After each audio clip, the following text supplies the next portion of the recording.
Welcome, everyone, to Awesome Truth, a wrestling book club. I'm your host, Steve Semino, and with me, as always, is my co host, Walt Trank. Hey, Walters. Hello, Steven. How's it going? My friend, it is going very well. We are back on Awesome Truth, and we're doing a book today, Walt. We're back to a book for the first time in quite a while. Yeah, we already talked about this book, but They now we've did, but read the book. we've read a book. We completed the book from cover to cover. Yeah, so that's That's an accomplishment. that's We used to do that a lot. Now we do it sometimes, but we still do it. It's still in the name of the podcast, so we're obligated to some extent to do it every now and then. our book club podcast with our annual quota of one book. That's right. And of course, as Walt noted, the book is Bigger, Better, Badder. WrestleMania 3 and the Year It All Changed by friend of the show, Keith L.A. Greenberg. We talked to Keith pretty recently, episode in the archives, awesometruth.libsyn.com. And now, Walt, we're going back and we actually went through it and we're going to talk about it in more detail. Yeah. I promised that I would read it on a international flight, and then I did that. So I'm now equipped to talk about the book in a formal review. Yes, as am I. And I will say Keith we've covered many of his books on the show. He's a great writer. He's maybe the most prolific wrestling author out there, or at least the most prolific high level one, who puts out consistently good books about hot topics. Maybe not yearly, but close to it. And this is another good entry in Keith's stuff. This is he talks at the end of the book. He sort of had a real thesis going into this. Like Mania 3 was important, which is not a groundbreaking thesis, but still nonetheless. And he certainly proves that. Like I think it really ties together a lot of the stories, past, present, and future that Mania 3 created, resolved, and sort of was involved in. Well, it's funny because you can I think as you kind of just joked about, you can kind of make that proclamation without reading the book. Like, Yeah. yes, WrestleMania 3 was very important. Anybody who's ever watched wrestling in the last 40 years could probably make that claim and not have to justify or defend that stance. It was kind of interesting for me because again, like revisiting the beauty of Savage and Steamboat, like WrestleMania 3, is like things that we all have done to death. I mean, these are like Hogan and Andre and trying to figure out what's fact and fiction.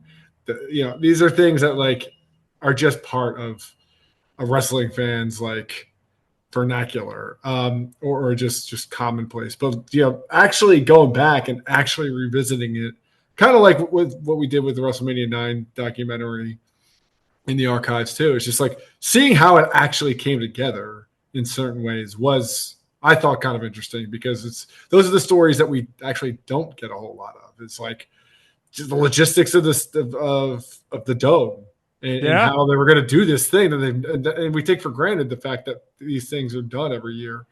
And the logistics of every match on the card too, like you said, we've all heard about Hogan Andre, we've all heard about Steamboat Savage. We haven't heard a ton about the Killer Bees versus Nikolai Volkov and who is his partner? Iron Sheik? Sheiky Baby with Hacksaw Jim Duggan as special interfering debuting star. But like, I don't know, but you don't read about that match a ton. You don't read about, you read a little bit about Piper, Adrian Adonis, but not a ton. You have the Jake the Snake match, got some honky tonk man in there. Like he goes through everything on the card, and he talks about it from the perspective of a lot of those mid carders, the Rougeau brothers, people. So not only are you hearing outsiders or the money people telling you why this, event mattered, you're hearing the wrestlers on the undercards talking about how crazy it was for them, what it was like to see all those people, what it was like to be operating in the shadow of Hogan and Andre. Like, I think that's the part that I found the most fascinating is like, this matters to us. It matters pop culture wise. It mattered financially for the company, but also for all these other guys in the ring. Most of them were like, holy shit, I can't believe we're actually doing this. This is wild. I've never seen anything like this before. Got a lot of Jimmy Hart. We did get a lot. You can tell who Keith talked to, like explicitly for the book. You can tell the sources and the sources that were really good too, because they are outsized in mostly a good way. Yeah, but I didn't even realize that Jimmy Hart was represented like half the roster in 19. And it just come on too. So it's like he came on and it was like, great, you manage these 6 guys now, and they all have Mania matches. So enjoy. Yeah, and he's getting involved in every single one of them. So it's like, oh crap, I have to change my jacket again, and no, the Yeah, and Piper sequence Piper fell, breaks his jaw, right? something like that. Yeah, Or comes close to breaking. It was like Jimmy Hart's like, yeah, it was no big deal. I just ate mashed potatoes for a while until I could get it fixed. yeah, exactly. Yeah, there's tons of stories like that, though. You know, like which is because it is a car. Like people in wrestling say this all the time, and sometimes it comes out as just like whatever, just like a thing they all are obligated to say. But you got to fill a show with wrestlers. You know, like the whole you can't make the entire show out of Hogan Andre, and so it really does show that at this time and the Mania 3 hour and Mania 4 shows this too, just because of the nature of the way the show was put together with the tournament. But they had a deep bench. They'd taken all the good guys from every other promotion minus the NWA minus Jim Crockett Promotions, and they run them all out there. And like it is a very colorful show with tons of big personalities. Like are the other matches that good? Probably not. Like do they matter in the grand scheme of things? Not really. But they almost all have a guy you've heard of who's someone who's worthy of stature or worthy of a chapter in this book. Yeah, and just getting the backstory because a lot of the people we learn about in the undercard and the mid card, and and then obviously like Hogan, Andre, Macho Man, Steamboat. It's like you kind of learn everybody's individual journeys through just the erosion of the territories, which is kind of funny because you start to read about territories again. It's like, all right, we're going to learn about the territories again. AWA, Vern Gagne, like the same Fritz, like the thing you and I have heard about many, many times. Yeah, exactly. So, you get a little pause when you start to go down those routes again, those well traveled paths of wrestling lore. But what I will say is Keith did a good job of kind of just like taking it a step further. It's like, well, not only did this territory break down, here are the ways, actually specific ways where they tried to combat Vince in their own different way, and how some of them tried to join up together and do super shows, or like I think like the IWF, or there's they call it like the Super League or Yeah. something to that effect, where they were trying to come up with like ways to join together. And at the times they had they did have deep rosters at a certain point where if they combined their star power, they could have competed. But you just learn like there's all these different iterations of trying to work together. These people could never figure it out. And that's what ruined them, not necessarily Vince being like this like savage businessman.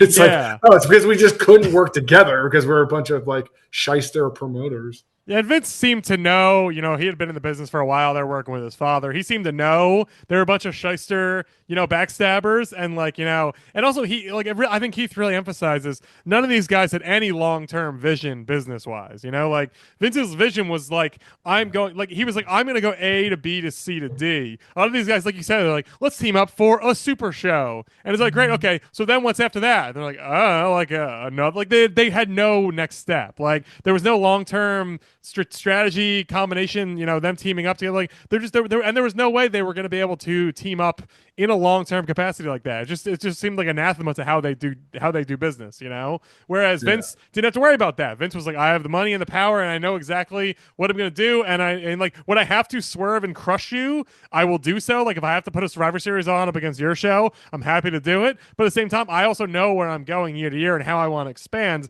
and I think that's just a foresight that everyone else, all of his competitors, lacked.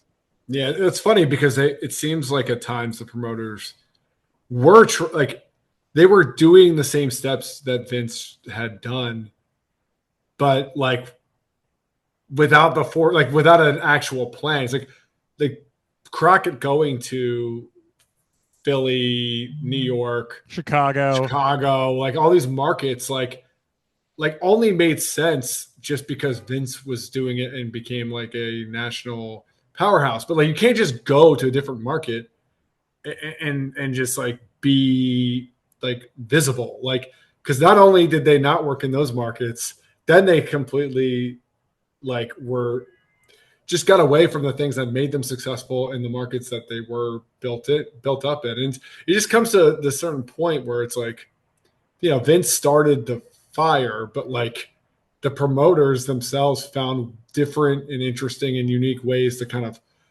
just pour lighter fluid on it and just make it worse for themselves. Yeah. I mean, in some cases, like you learn a little bit about like the Houston market is so predicated on like the oil business, and so like business went down just because like oil in the 80s like had some weird recession or like something to that effect where like it had nothing to do with wrestling, that like that territory was shutting down effectively. It had everything to do with the fact that people weren't buying wrestling tickets because people were losing money because oil was less valuable. So those tidbits I found kind of interesting and worth exploring, this part of wrestling history that you and I specifically, but others as well, have explored ad nauseum. Absolutely. And Keith, I think, makes the really good point that, again, it's not like he's inventing this point, but there came to be a time in the 80s where, like you said, I'm sure that Jim Crockett and company saw, oh man, they ran a huge show in Detroit. They ran a huge show here and here. Like, there must be an appetite for wrestling. Let's go. But what everyone didn't necessarily realize is there was an appetite for WWF.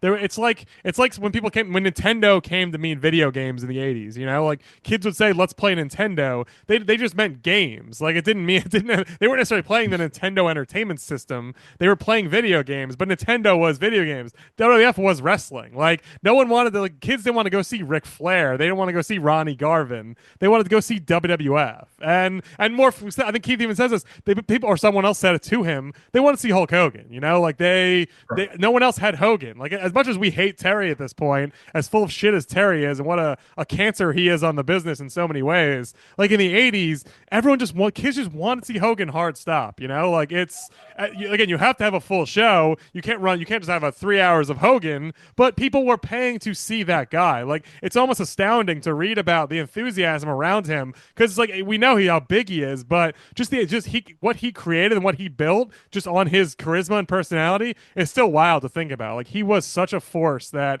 I think everyone else was sort of doomed without knowing it because they just didn't have Hulk Hogan. Yeah, and especially by which I hate nineteen eighty-seven. because it's fucking Hogan. I'm like, Jesus, it hurts me to even say it, Yeah, but right. I mean, did they really even need Andre? Like to your point, it's just like they just had Hogan, so he's the Here. prototypical, like big heel that Hogan faces. Like obviously because he faced Bundy the year before Mania 2, and everyone's like, Bundy, and then he went on to face so many other oafs, and it's just so many people sigh at the other oafs. But Andre, like it's a great story. Like there's one guy in the book, I think it's that guy Mike Weber, who they chronicle. I think Keith obviously talked to him, who was there for a lot of these backstage stuff. He calls it the Andre story the pinnacle of storytelling. I would disagree in the sense I think Mania 5 is a much better long-term story, but Hogan Andre is up there in terms of just like the way they built it, and the way they changed history to suit their needs and all that, and the way it came together, how it did. Like they did do a great job. I know it's a prototypical match of that magnitude that they tried to recreate many other times for Hogan and could never top it. This was clearly the biggest and best one. So I can't remember in the book though because they started that build pretty close to WrestleMania. Yeah, it wasn't. That's another reason I like Mania 5 more, is that was years long. That was Mania. That was a little before Mania 4 if you count the whole build up to the tournament through Mania 5. Like that's pretty crazy. Yeah, but I just feel like there was already an upswell of like people who go into this event, and it was a great marquee matchup for obvious reasons. But I think it was interesting to hear some of the other tactics. Like, hey, if you lived in Detroit, you couldn't watch this on pay-per-view. You literally had to go to the stadium and do it. And same with anywhere outside of a 200-mile radius. And so things like that, I'm like, yeah, no wonder why this thing sold out. It's like they really leaned on every angle. They played every angle in order to maximize this attendance, and it worked out. Yeah, which it really never. It is. That's the part that is, as much as I hate to praise Vince because he's such a bad human being, like that kind of stuff. That's the kind of cutthroat stuff that I think really works. Like, and it's not even cutthroat is a strong word for that. Like, it's maximizing your, I guess, potential in that moment. Like, we're not saying you can't watch Mania 3. We put it in the biggest stadium possible. Like all you gotta do is pay. And I think I said tickets were like $9. Like tickets were very reasonable. They just wanted to get you in the building. They were just like, we will do anything we can to get you in the building. Some of it is strong arming you a little bit. Some of it is limiting your options. But at the same time, you walk to the ticket office, you can come right in. Like we're not you're not it's not like today where you're paying $500 to get in the door. Like for a small price, you can watch WrestleMania. Like it was this like 100% focused attempt to just like get people in, get that big number, and make it seem like the biggest thing in the world.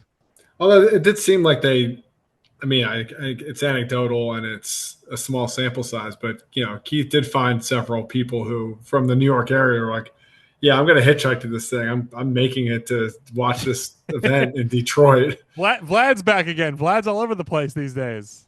Yeah, Vlad was there. So much Vlad, Jesus. There was that guy who missed his baseball game that Yeah, apparently was a really big deal. who became like a wrestling executive. Yeah, yeah. Because Well, I thought when Keith, yeah, there's a story in the book where Keith quotes this one guy who was, I think, a baseball. He grew up in New York area. He was a baseball player, and the coach says, he's like, I can't come to practice. I'm going to Mania, and the coach is like, you're benched if you go to Mania, and he went anyway. And so I was like, Keith, why are you putting this book in this? Who cares about this story? Like at first I thought it was like just an anecdotal, like this is what kids were doing, in '87. This is how much kids liked Mania. But then at the end of the book, it turns out this guy grew up to be a sports executive of much renown. And I was yeah, like, yeah. oh, AEW live events. yeah. I was like, there we go. That's why this guy's in the book. Okay. That makes more sense. Yeah. One thing I'll say I thought Keith did a great job with too, because like he does not rely on Hogan bullshit. Like there is, you can tell. I mean, he makes a couple snide. Like there's a lot. Also, there's a lot of paragraphs in this book where you and I, knowing Keith and anyone who listens to Keith on the show, you can read some of the paragraphs in Keith's voice, and it's so funny. Like it's like this is exactly how Keith would tell the story to like us, but he just writes it down. And it's so funny that his spoken word translates so much to the written word. It's like very 1-to-1. Yeah, I mean, it comes off the pages so well, and it's part of why I enjoy reading them too. Yeah, he's got a style that works great, and it's just the Keith style, and I love the Keith style. It's the best. But I will say, like I said, he doesn't do a lot of just like he mentions a couple times. Hulk said this, and he just sort of glosses over it and moves on, which I appreciate. Not using Hogan as a matter of record or any sort of validity is always a mark in my book. But then there's also the section, well, you probably remember where he's talking about how many times Hogan and Andre faced each other and how many times Andre was body slammed. And Keith goes through the numbers and says they'd face each other more than 30 times, 65 times in tag matches, and then he lists the names of all the guys who've slammed Andre. And Right. it's like 2 dozen people that have slammed Andre. Yeah. But I just love that he just not only does he say like that's he doesn't like slam Vince or whatever from me. He's like, of course Keith knows, like they're all gonna make shit up. He's just like, I'm gonna go through and I'm gonna document the truth. And like I love just that like nice straightforward way to sort of repudiate all the Mania 3 hearsay and stuff. And over the years, like no, here's Keith is a wrestling historian. Here's the exact numbers of what happened in the build up to Mania 3. And I thought this was a great way to do it. I mean, that's just top line reporting. That's the news background right there too. So it's funny that we got a full comprehensive breakdown of every Andre Hogan match and every like Andre myth that kind of debunked it from a wrestling ring perspective. Yet we still are just blindly listening to Basil DeVito's numbers of this event. It's like that is a myth that can never be broken. Is the attendance to this damn thing? No, the attendance, of course. I mean, he mentioned it on the show. He mentions it in the book. Doesn't harp on it too much, but obviously it's a thing. Like it's one of those things that's so stupid, Like I just do not care. It was a big crowd, and but you can't stop telling. Like that's why you write the book. Like you can't write a book. It's like playing Freebird. You can't write the book without talking about the attendance. Like you can't do the rock show without playing the stupid song, the hit. So I know why he has to do it, but it is just so far from the most interesting thing about this card. Oh, totally. Yeah, it's The just exact number of humans who are there. Like, great. I don't care. I know that Vince and Bruce and everybody lie. Like, that's part of how it goes. mythical cocktail napkin that this number lives on that was devised for with some weird algorithm in Basil DeVito's like head. It's like, yeah, that thing that belongs in a museum is that cocktail napkin that he wrote it on. It's like we couldn't just count people and tickets. No, we have to trust this like cocktail napkin. Yeah, it's so stupid. One thing I really enjoy too about the book is as Keith chronicles, this is wrestling, is busting out of being embarrassing and being a joke and becoming a little more mainstream or at least a little more curious. The papers are feeling like they have to cover it. It's sort of becoming a thing in the real world. And there are all these and the Detroit papers are obviously covering it a ton because it's this huge event coming their way. There's all these stories Keith found in like the Detroit Free Press and about like one of them quoted a professor about he predicted the end of the match. He thought it was going to be a disqualification, which I was like, why would there be a disqualification? That's so weird. In Mania, even back then, they weren't giving you fuck finishes at Manias. Like Hogan's clearly going to defeat Andre. Why would that not happen? I mean, 5 years later, you saw Sid and Hogan wrestle to a DQ finish. That's true. Well, that's he was predicting the future. I guess he was just a little behind. Yeah, yeah. right. There was another one too, though. It was another story, I believe, in the same paper where someone predicts what was going to happen. The person said one of two things will happen: a double DQ, or which also is crazy. I mean, I guess double DQ happened in Mania 4, right? So I guess that guy was just a year behind of what that was going to happen. Right, yeah. But that wasn't the main event. That's true. That was a lot more obvious. But then, But then he also said the other option he predicted would happen would Andre might win, but then Hogan will get him in a small package for a 3 count. I was like, Hulk Hogan, A, would never get anybody in a small package, and B, definitely would not get Andre the Giant in a small package. Yeah. How would that even work? I don't understand what that even would be. I mean, did they do small packages in '87? Well, that's how Steamboat won. That's true, I guess. Yeah. So I guess they do them, but Hulk was not doing them, right? Ever. We established a few episodes ago that Hulk Hogan is not Bret Hart? Because that sounds like the most Bret Hart finish I've ever heard. Yeah. Any sort of work, like you said, a Steamboat, anyone a little more technical and just a little more agile, like Hulk, I just don't think could even roll himself up in that way. It's just too much mass for that level of flexibility required to do a small package. Yeah, on Andre could not move in that way too. There's no way you can get Andre down comfortably and safely from that height by sneaking up underneath it. I love how this reporter's guess, very loose, limited knowledge of how wrestling worked, even back in 1987. But he knew what a small package was, so obviously he knew something. It's not like he was using the right terminology. He named like a move, but he just was dead wrong on like how it possibly could be used. Which is the part that tickles me the most, because I'm like, you obviously watch wrestling, you just have the most cockamamie idea of what's going to happen in this main event. Yeah, right. Also, like, could you imagine like the main event of WrestleMania ending in a small package? just no matter what the year, no matter what the main is, like. Yeah, it's just usually it ends with a finisher, so the fans get excited. Yeah, it's the biggest match of the year. I guess Becky pinned. Was it Ronda or who did Becky pin in that main? She got him in like not a small package, but like just a crucifix. Yeah, crucifix, which makes more sense. But that was just like she didn't do a finisher, right? She just got a snap pin there. Wow, I guess you're right. But then Ronda fucked it up because it was really bad, and it was like a very like everyone was like, huh? Like it was like a one of those surprise endings. We were like, I don't know if we want to be surprised sometimes. Sometimes I want the endings to make sense and like be logical because it gives me time to cheer and enjoy the match. Maybe Ronda should have just took a normal job like a regular human. Yes, that would have made it a little bit better.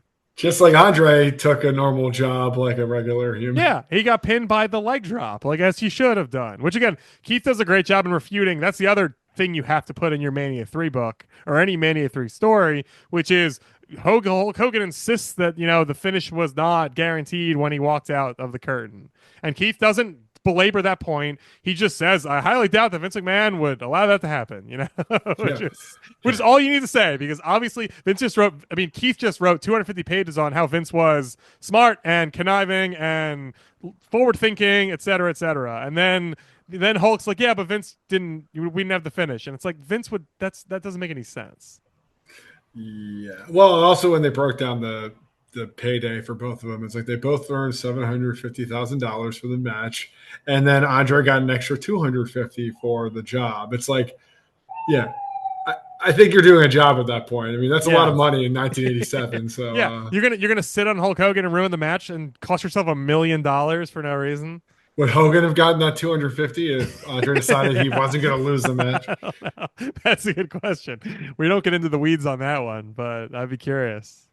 Yeah. But yeah, Well, but it's just a great way to refute such a like basic lie. It's just don't go. You don't even need to ask Basil DeVito about that one. Or Bruce Pritchard. You just say yeah. it's not true Right, because and Basil move DeVito on. was in the locker room for those Well, heated discussions. I mean, he was the source of Maybe he record for a was. I lot of don't know. this. So who Yeah. knows? Yeah. Yeah. Talking about Basil DeVito more than I ever have in my I know. life This and is like ever Basil. will. I think we said this. This is like Basil DeVito month. It's Vlad month and it's Basil DeVito month. Yeah. Two of our least popular themed months of content. Well, after reading this book, what are your thoughts on Mania 3? Obviously, it's an important show. It's not like the Mania 9 episode where we were debating a little bit the actual validity of the statement that Mania 9 matters. Obviously, Mania 3 matters, but what's your takeaway now that we've read this book and gotten any more insight into it? I mean, it's like I mentioned before. I think the takeaways are in the small, new, unique, novel stories that I had never heard or gave me a different perspective of wrestling during that time and this the kind of the stuff happening around the event. Um, again, the event is important and big and historic and yada yada yada. Like my opinion hasn't changed from before I started reading. So it reinforced it, but I'm not going to sit here and say that like there is a new understanding of WrestleMania 3 beyond that. This was certainly a big deal. Yeah. I mean, I So, think my biggest takeaway from it is sort of what we touched on a little bit is there was a need at that time, it seems like, to really mainstream wrestling, and Vince seemed to understand that, and like that sort of ties into the way Vince always sort of does things. Like he never seems happy with wrestling or never did seem happy with wrestling as just wrestling. He always wanted it to be more not highbrow but like legitimate and respected and like entertainment. It wasn't just carny bullshit, which is to some extent was annoying and to some extent made a lot of sense because there was obviously a cap on how much you could do if it was still carny territory type stuff. So I think he had the foresight to recognize that if you put on this big show with 70, 80,000 people, whatever number you make up, and you do it in a big city that sort of needs the revitalization, and you just pull all the stops, and you have Hulk Hogan, and you have this big heel. Like he just seemed to understand that these things could all come together in a way to make this news. Like he seems like he understood that this will be news by dint of having the show, having a lot of people there, the biggest one we could possibly do, and just making it seem really important. He understood the value of that, and I get that that's like something that Mania 3 did that no other show could really do. And they said whether it was Mania 3 or Mania whatever, like whenever they finally got around to this level of a show, it really was necessary for them to sort of make that leap and become uncatchable because no one else had the foresight in that sense to realize like we got to get this out of the doldrums. We got to get this out of the back alleys, the VFW halls, like the quiet little places, or just even like the arenas in Texas, the arenas in Greensboro. Like there's just like Detroit is not better than Greensboro necessarily, and it was a struggling city, but it's like it's big and it matters, and we can puff it up, and they'll probably really be excited to have us, and that'll make us all seem more important, in the context of that. I just think that's very smart. Like I think it was just such a right time and place thing with a guy who had the resources and the desire to get it done. Like it's not minimizing it at all. It was very smart, but like it was just the pieces all came together in such a way. And I like the way Keith breaks down all of those pieces sort of one by one. yeah, I mean, it's in the book. I can't remember who had this quote, but it was speculated like, oh yeah, well, WrestleMania 1 was a big hit. WrestleMania 2 might be around there, maybe a little less, and then WrestleMania 3 will be the decline. It's like, well, not unless you sell out a fucking football stadium. Yeah. Like, and I think that is a good context to all this. I think we take for granted the fact that like these things happen at giant stadiums and football stadiums and stuff. But it's like just the way like AEW sold out Wembley a few years ago, like that was a big deal, and that was Yeah. 2023 or 24 or whatever. So And I like, think they were having a rough little go of it for a while there, and it made them seem way more like, look how pumped people are, you know. And it might not last forever, but there's an air of legitimacy around. Look, we can actually get 80,000 people in one place to watch a show. a football stadium is a huge fucking venue to watch anything, Yeah, let alone pro wrestling. So yeah, like that was just as impressive in 1987, and possibly more than it is in 2023, and it will continue to be impressive the more they do these things. Like, so yeah, I think in that instance, it is important to note that like it was ambitious, it was crazy, and but they did it, and it really wasn't no looking. There wasn't any looking back after that moment. yeah. And they get the coast on it for 40 years and counting, or pretty much 40 years and counting. So Oh yeah. yeah. And Keith wrote a book about it. So if you're interested in hearing us talk about it, please listen to Keith talk in our previous episode, get a double dose of the book, and then go buy Bigger, Better, Badder, WrestleMania 3 and the Year It All Changed. Available at bookstores everywhere. I saw it at Barnes & Noble in Georgetown, Walt. So this book Wow. is in, it was I should have taken a picture. It was very fun to see a physical copy. This is in bookstores. This is a big book, and we love Keith. And so it's a treat, and go check it out, right? It's a treat. Yeah, It's always a treat. hopefully he'll put that on his jacket. He'll say, "A treat, awesome truth, a wrestling book club," Yeah. in the reviews section. We'll know we've made it That's right. if and when that happens. Well, sorry. Well, he's coming out with another book in 6 months. So Oh, there you go. Well, maybe he'll be another chance. back. So in 6 months, in later in 2025, Keith Elliott Greenberg will return to Awesome Truth. We can say with utter certainty. So that's very exciting. If you don't know what we're talking about, just Google it.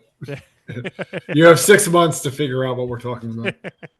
And again, if you want to hear more Keith, Keith's on many episodes. His books are covered all over the place. If you want Keith, you can find him awesometruth.libsyn.com, our archives. If you want new and old episodes, subscribe to us on Apple Podcasts, Spotify, wherever podcasts are delivered. We are there. Walt, great to read a book. Great to have that out of the way. Now we can resume non-book related activities for a little while.